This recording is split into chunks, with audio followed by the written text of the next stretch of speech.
Good day mga kabi ko. For today's video, mag-unbox tayo ng bagong power tools ni Boss. Ito yung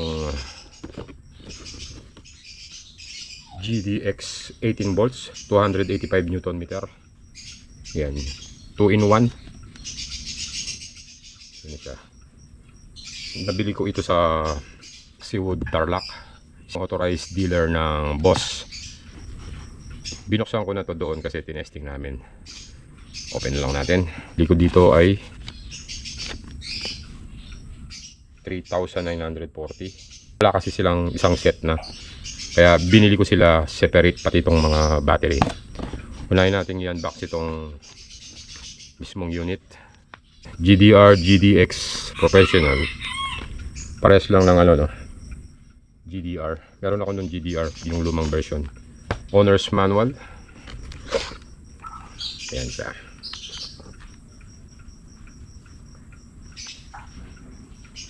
Yung mga bago ngayon, made in China na. Ayan. Yung mga unang mga ganito ay made in Malaysia.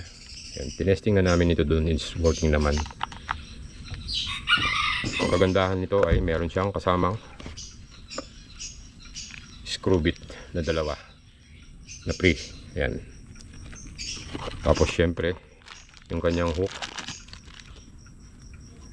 ito. Ayan ang laman ng box. Wala na. Ito nasa pag binili mo 200 mga ganun.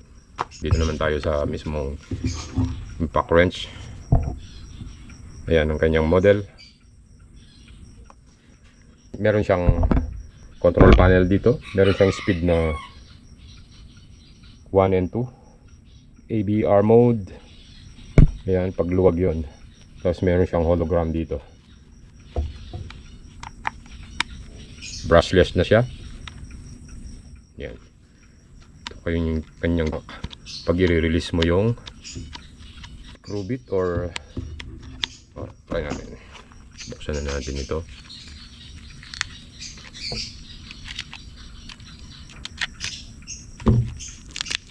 Last month lang meron silang 10% discount. Try natin ito.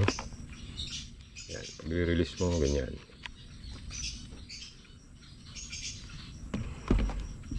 Okay, next yung battery naman. Ito in-order ko sa Shopee. At itong isa dun din sa pinagbilang ko ng impact wrench. Ayan, kaya hindi na sealed yan.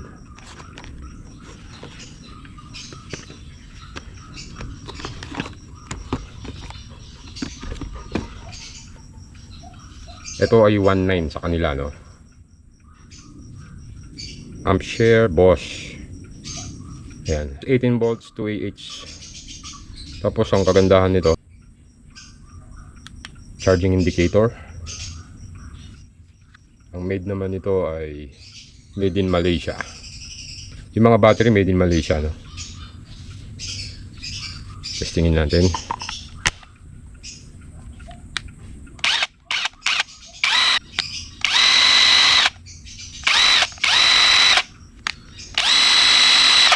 Walang alog.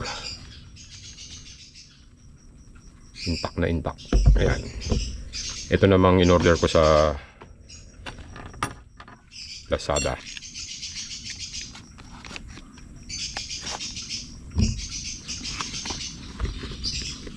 Unbox. Same sila, may manual. Ayan. Same ng box. Ayan. So hindi naman siguro fake itong. Tingnan natin.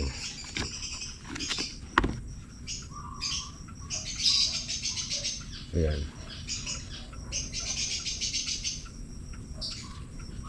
Made in Malaysia. Ayan. Same naman sila.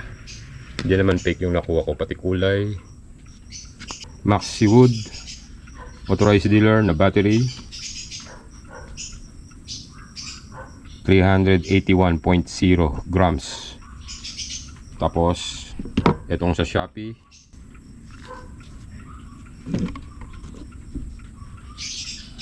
381.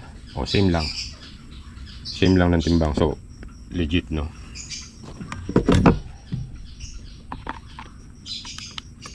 Two bar. Okay. Legit. Next. Itong charger. Binili ko din ito sa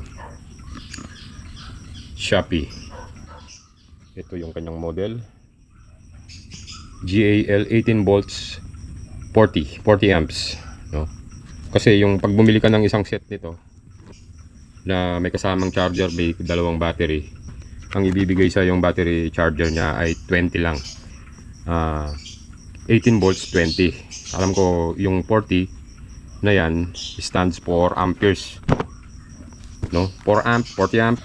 Kasi yung ito na yung ano, ito na pala yung fast charging. Ayan. Meron na siyang amp share na ganon. Katulad nitong battery. Ayan. So, unbox na natin.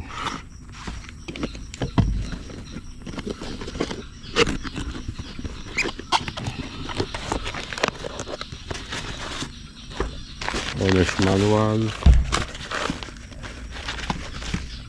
Ayan. Tabi na natin to. At ito na mismo yung charger. Wala nang laman. Charging indicator at saka yung short circuit or hot temperature indicator. Itong ilaw dito, nagre-ready to kung may problema yung charge mong battery. Kailangan natin i-power on nito, i-plug sa 220. Ayun, itong battery.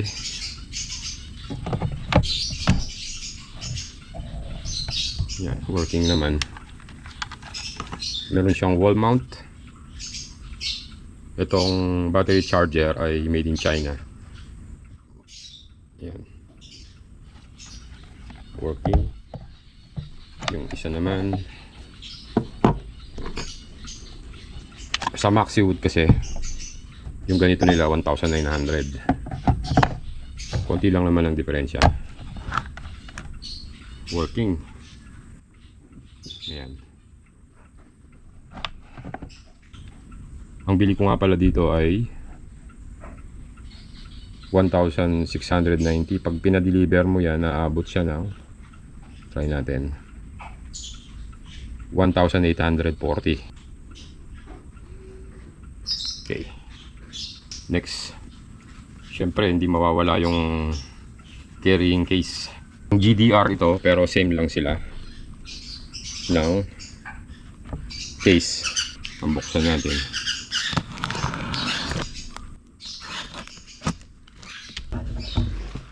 Okay. Ayan.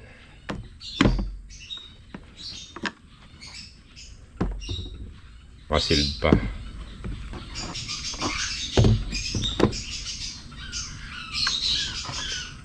Sa Lazada.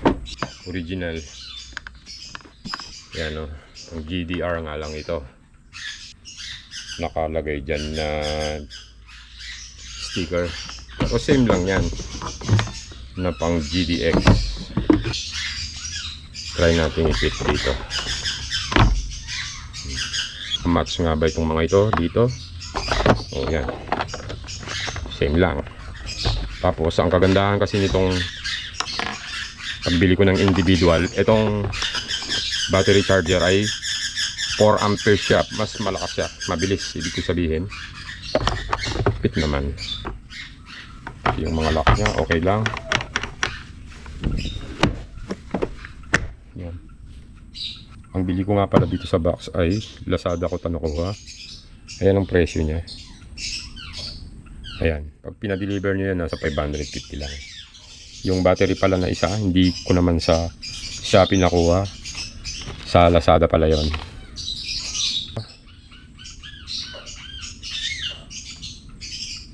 Lazada din ito. Ayan ang binayaran ko. 2,037 yung isang battery. Yan. Ito ko pala nakuha, hindi Shopee. Sa Lazada. Okay? Kung mahilig kayong mag-DIY, ito, bagay sa inyo. napakatibay ng boss. Galin natin ito. Lagyan natin ng 21 socket. Yun. Tapos meron siyang isang LED light dito. Ayan, mode nya. Tapos may speed. Pwede mong iset sa 1. Yun. Tapos may ABR siya. Pag maluwag na, kusa siyang mag-i-stop. Malakas. Yung mga bago ngayon, no? Yung front cover nila metal na. Yung dati kasi mga ano pa rubber din ito, parang ganito sa likod niya. Tanggalin natin.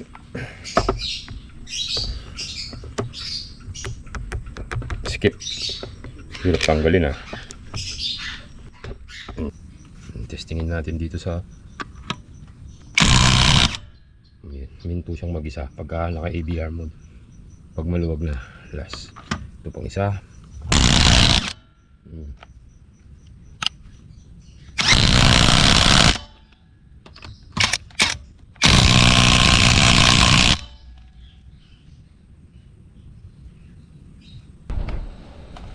So okay, dito naman sa screw bit, ABR mode.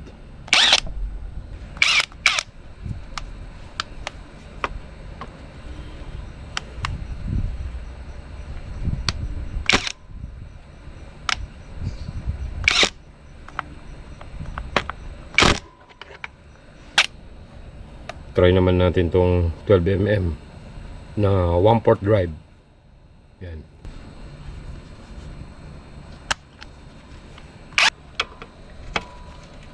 ABR mode. Maluwag na. Tighten.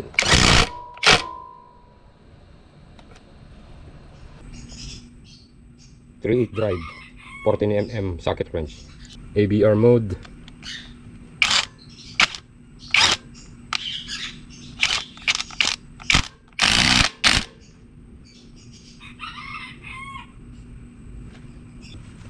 Adapter at 5mm na Allen. ABR mode.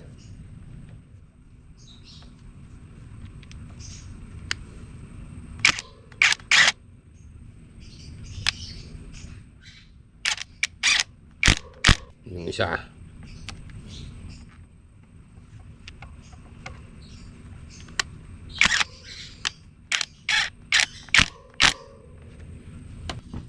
Dito naman sa angle bar na 3.5mm ang kapal. Testingin natin itong drill bit cone type.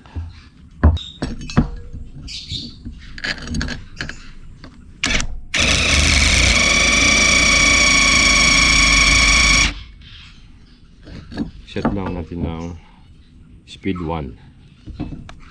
Speed 1 para mabagal.